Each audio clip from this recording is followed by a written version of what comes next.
Bien-aimés dans le Seigneur, soyons tous les bienvenus dans ce temps de la prière hebdomadaire du ministère de la clinique spirituelle. Il est maintenant 21 heures où nous allons partager ensemble un temps de prière intense dans la délivrance. Je vais vous inviter à vous disposer, à nous suivre et à être dans une disposition parfaite pour recevoir votre délivrance. Dans le nom de notre Seigneur Jésus-Christ, bonne prière. Amen.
Even when death showed its ugly face.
nom du Seigneur, nous sommes ravis de vous retrouver dans le ministère de la clinique spirituelle ce soir, là où nous vous invitons à entrer maintenant dans la prière de l'invocation du Saint-Esprit de Dieu qui est parmi nous, qui demeure parmi nous, qui a été envoyé pour nous, bien-aimés dans le Seigneur.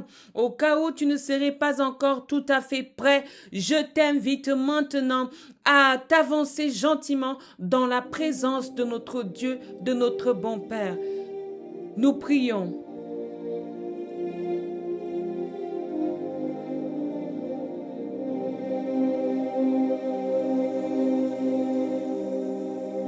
Seigneur, notre Dieu, notre bon Père, nous te bénissons, nous te rendons des actions de grâce, nous te témoignons notre amour. Nous te sommes infiniment reconnaissants, Père, pour tout ce que tu as accompli pour nous, pour tout ce que tu as fait pour nous dès le début de cette semaine jusqu'à cet instant. Au moment où nous nous sommes réveillés, Seigneur, dans les jours avancés de nos vies, nous ne savions pas que tu allais renouveler notre souffle de vie. Mais nous voici aujourd'hui. Tu nous donnes la possibilité de te témoigner, de te rendre gloire et honneur, de te dire merci, de lever vers toi, Seigneur, des adorations et des louanges. Béni soit ton saint nom. Adonai, El Shaddai, Elohim, le Dieu tout-puissant, qui vit et qui règne au siècle des siècles. Par ton Esprit Saint, Seigneur, fais taire toute voix qui ne t'honore pas, que ce soit autour de nous, que ce soit en nous, peu importe d'où cela peut provenir, Seigneur. Mais éloigne de nous tout esprit de distraction, tout esprit de perturbation, tout esprit de manque de concentration, où nous sommes maintenant, Seigneur, disposés à te recevoir. Oui, Seigneur, nous sommes assoiffés de ta parole divine. Ta parole qui sait nous raviver, ta parole qui sait nous restaurer, ta parole qui sait nous réanimer, Père éternel. Seigneur Dieu Tout-Puissant, gloire et honneur te soient rendus au siècle des siècles. Par le sang de Jésus, descends et purifie, Seigneur, tout ce qui a besoin d'être purifié par ce sang. Lave, Seigneur, tout ce qui a besoin d'être lavé en nous. Notre bouche, notre langue, nos pensées, notre corps, notre esprit. Transforme-nous, Seigneur. Encore aujourd'hui, améliore-nous, Seigneur. Donne-nous de savoir avancer vers toi, de savoir reconnaître ta voix, de savoir t'entendre et savoir, Père éternel, te recevoir. Donne à tes serviteurs, Seigneur, de parler de toi. Donne à tes serviteurs, Seigneur, de prêcher ta parole. Donne à tes serviteurs de donner à manger à ceux qui ont faim et à ceux qui ont soif, par le pain de l'Esprit. Oui, Seigneur Dieu Tout-Puissant, merci donc de descendre au milieu de ce ministère de la clinique spirituelle que toi-même tu as inspiré, au milieu de cette communauté qui te cherche et qui te loue, au milieu de notre foi que tu vois grandir un peu plus chaque jour, Seigneur. Dans la foi que celle-ci, Seigneur, te soit agréable. Nous prions parce que nous savons que tu es Dieu et qu'il n'y a que toi, Père, qui est capable de soulever les montagnes, qui est capable de délivrer, qui est capable de nous soulager, qui est capable de demander au torrent de se taire, et celui-ci se tait. C'est ce Dieu que nous appelons Seigneur. C'est le Dieu de notre Seigneur Jésus-Christ. C'est le Dieu que nos ancêtres ont reçu. Le Dieu Tout-Puissant. Le Dieu qui sait communiquer, qui sait transmettre. Le Dieu qui sait se laisser trouver quand on le cherche. Oui, Père, 3 fois saint. Merci donc d'être au milieu de nous en ce moment. Merci d'habiter en nous. Merci de vivre en nous. Merci de régner en nous. Merci de faire ta demeure au milieu de nous.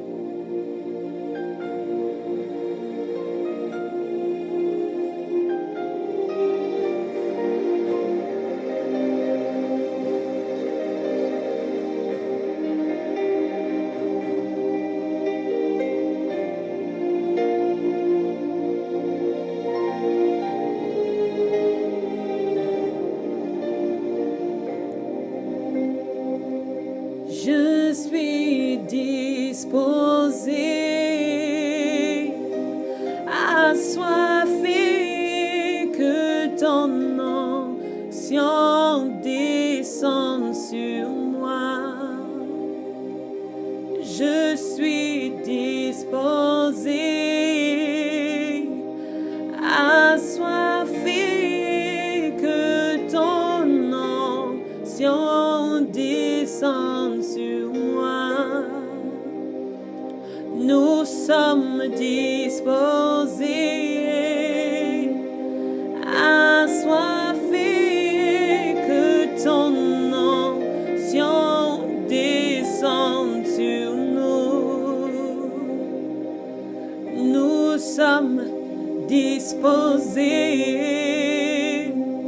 assoiffés, que ton onction descende sur nous.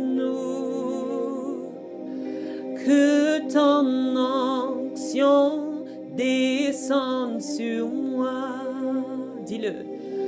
Que ton onction descende sur moi. Que ton onction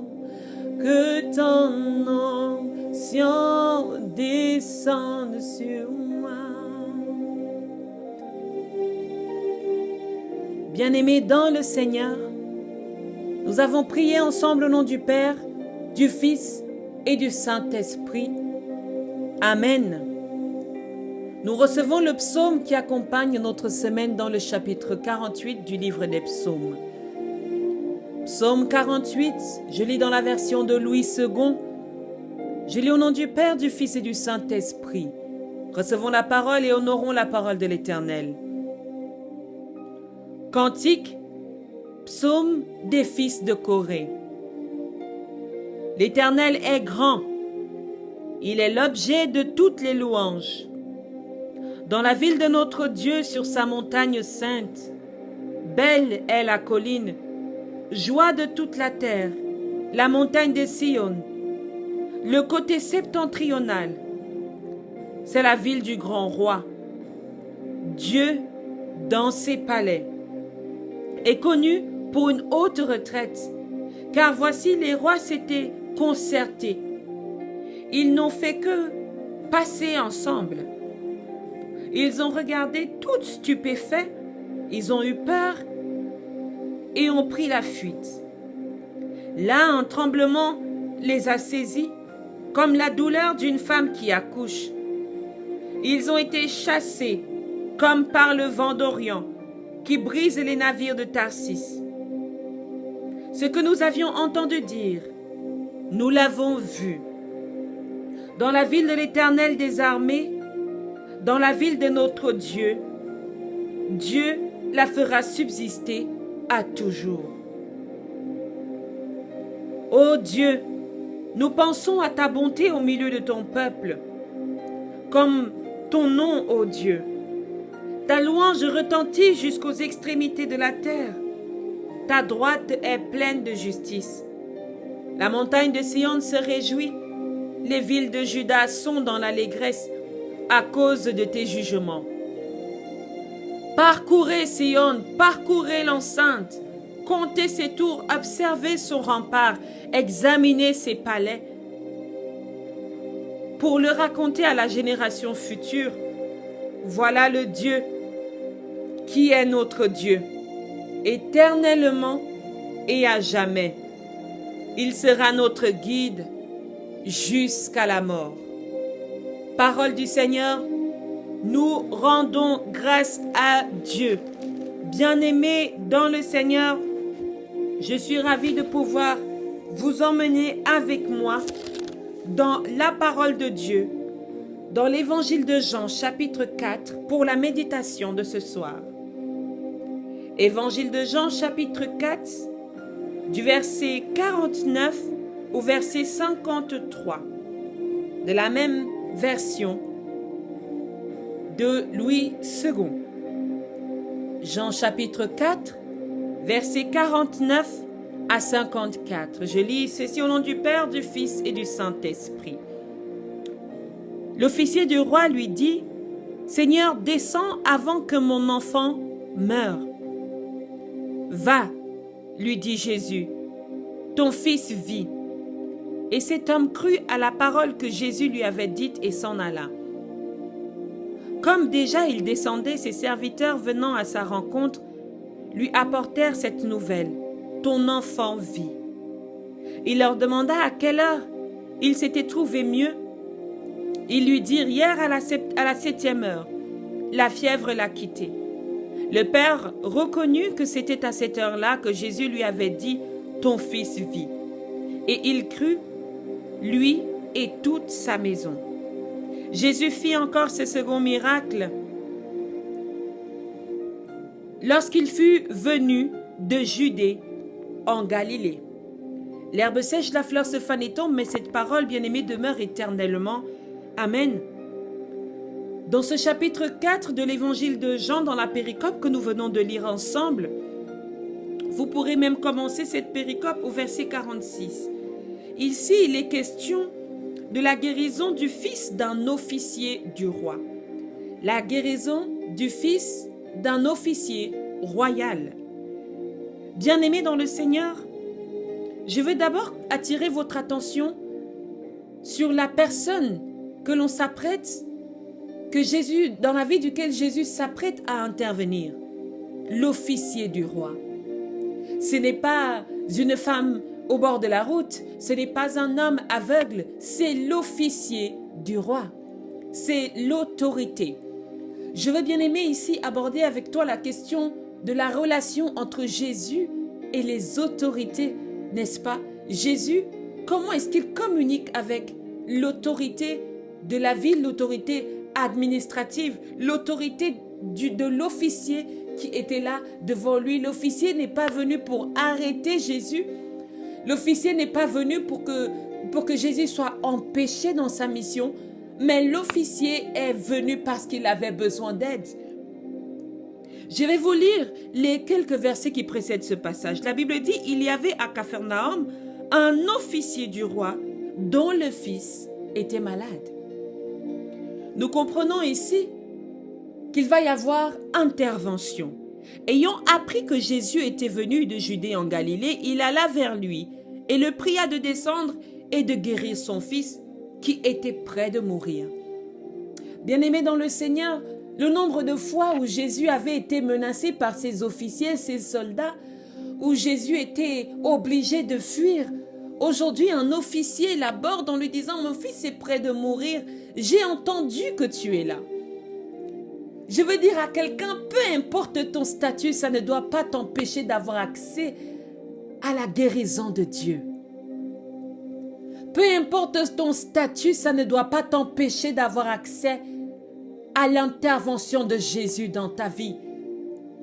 Parfois, des gens entendent qu'il y a un serviteur ou une servante de Dieu parce qu'ils sont officiers, parce qu'ils sont haut gradués, parce qu'ils sont des chefs de je ne sais quel ministre, des chefs de je ne sais quels États, etc., etc.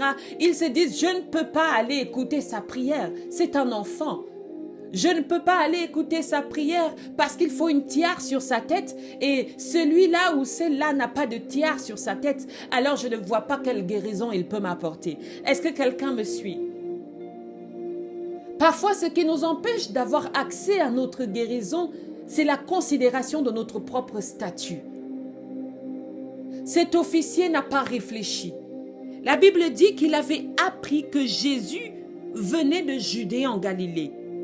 Et c'est lui qui va rencontrer Jésus.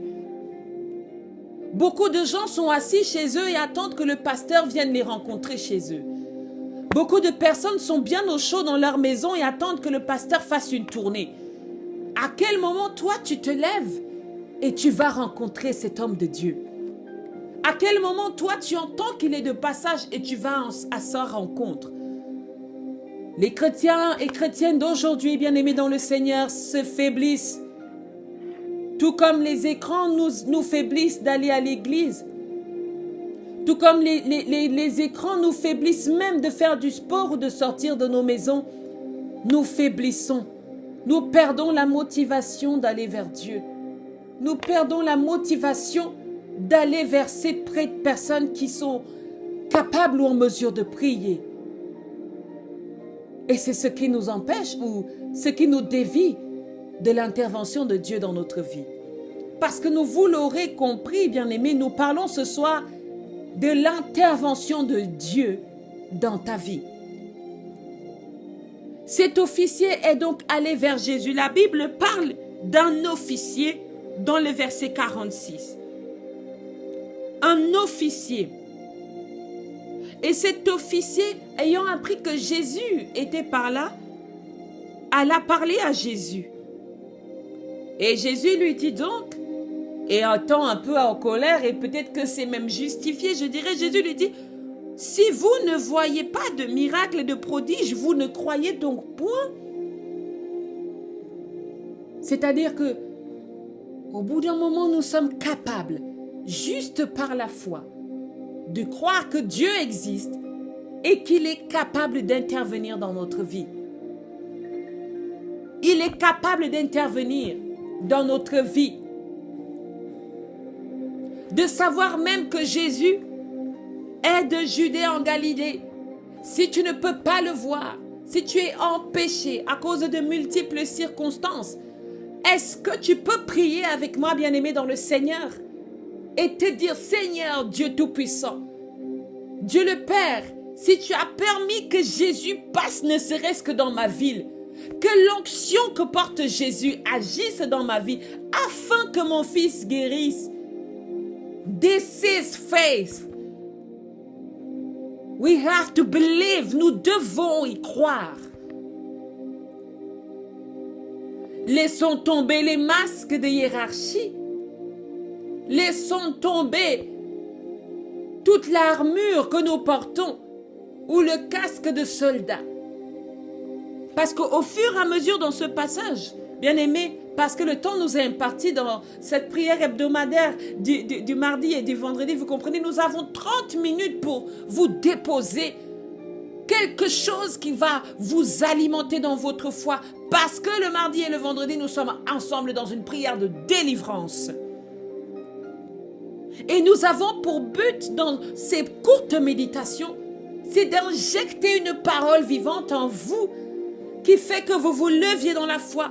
De la manière dont nous allons nous lever maintenant, cet officier, au fur et à mesure du passage, va abandonner son état d'officier. Le dernier ou l'avant-dernier verset va dire, le Père reconnut que c'était à cet instant-là que Jésus avait dit, ton fils vit. Je veux que tu notes que la Bible ici ne parle plus de l'officier, mais parle du Père, bien-aimé dans le Seigneur. Parfois, ce qui t'empêche d'avoir accès à l'intervention de Dieu dans ta vie, c'est le grade que toi-même tu te donnes, c'est l'élévation que toi-même tu te donnes, c'est le pouvoir que toi-même tu te donnes, les capacités que toi-même tu te donnes. Or, tu dois laisser Dieu pénétrer et agir dans ta vie. Bien-aimé dans le Seigneur, si tu m'écoutes en tant que ministre, si tu m'écoutes en tant que diacre, si tu m'écoutes en tant que pasteur, je veux qu'au fur et à mesure où tu t'approches de Jésus, que tu deviennes cette femme qui appelle à Christ, que tu deviennes cet homme qui appelle à Christ, qui appelle à l'intervention de Christ sur toutes les situations mortes dans sa vie, ta vie qui est en train de dessécher en ce moment, ton foyer qui est en train de dessécher en ce moment, ton cœur qui est animé par la dépression, tes enfants qui sont habités par un esprit de folie, un esprit de maladie. Bien-aimé dans le Seigneur, je veux que tu pries avec moi, que tu élèves la voix avec moi, que cet esprit de possession maléfique quitte le corps de ton enfant. Au nom puissant de Jésus-Christ de Nazareth, je commande dans le nom agissant de Jésus, le sang agissant de Jésus, je commande à cet esprit de maladie de libérer ton enfant au nom de Jésus. Je veux parler à quelqu'un qui a des douleurs dans le ventre. Je commande à ces douleurs de libérer ton ventre dans le nom de Jésus. Toute contraction du ventre venant du monde maléfique, venant des injections du monde des ténèbres, je le brise au nom de Jésus-Christ de Nazareth. Père éternel, Dieu tout-puissant, je te prie contre tout esprit qui vient habiter dans le corps de tes enfants. Les esprits de sida, les esprits de myome, les maladies, les fibromes, les kystes ovariens, Père éternel, brise-les, Père éternel, anéantis. Seigneur Dieu tout-puissant, délivre ton peuple. Délivre les femmes de toute maladie qui les empêche de procréer. Je chasse l'esprit de stérilité dans les corps des femmes. Au nom de Jésus-Christ. Je chasse l'esprit de faiblesse dans le corps des hommes. Au nom de Jésus-Christ. J'appelle l'esprit de vie. J'appelle l'esprit de construction. J'appelle l'esprit de liberté à agir maintenant au sein des familles, au sein des cœurs, au sein des peuples, au sein des ministères, des pasteurs, des églises, des communautés, des congrégations. Que l'esprit du Seigneur habite en nous, qu'il habite dans nos maisons, qu'il habite dans nos vies, qu'il libère les peuples, qu'il libère les nations. Dans le nom agissant de notre Seigneur Jésus-Christ de Nazareth, Père éternel, je te bénis. Je te bénis pour l'année de témoignage d'une femme qui écoute cette prière en ce moment. Je te rends des actions de grâce pour un homme qui a reçu avec foi dans ce ministère de la clinique spirituelle. Père éternel, donne-nous de t'expérimenter encore cette année. Dans le nom de Jésus-Christ, nous avons prié ensemble. Nous disons, notre Père qui es aux cieux, que ton nom soit sanctifié, que ton règne vienne, que ta volonté soit faite sur la terre comme au ciel. Donne-nous aujourd'hui notre pain de ce jour. Pardonne nos offenses comme nous pardonnons aussi à ceux qui nous ont offensés. Ne nous laisse pas entrer en tentation, mais délivre-nous du mal. Car c'est à toi qu'appartiennent le règne, la puissance et la gloire pour des siècles et des siècles. Amen, amen, amen. Bien-aimés dans le Seigneur, voici venu le temps de la fin de notre temps de prière hebdomadaire du ministère de la clinique spirituelle. Nous croyons fermement que le Seigneur agit dans votre vie, que vous le voyez ou que vous ne le voyez pas, mais l'Éternel Dieu est là, il est présent et il n'est pas prêt de vous abandonner. Amen, amen, amen.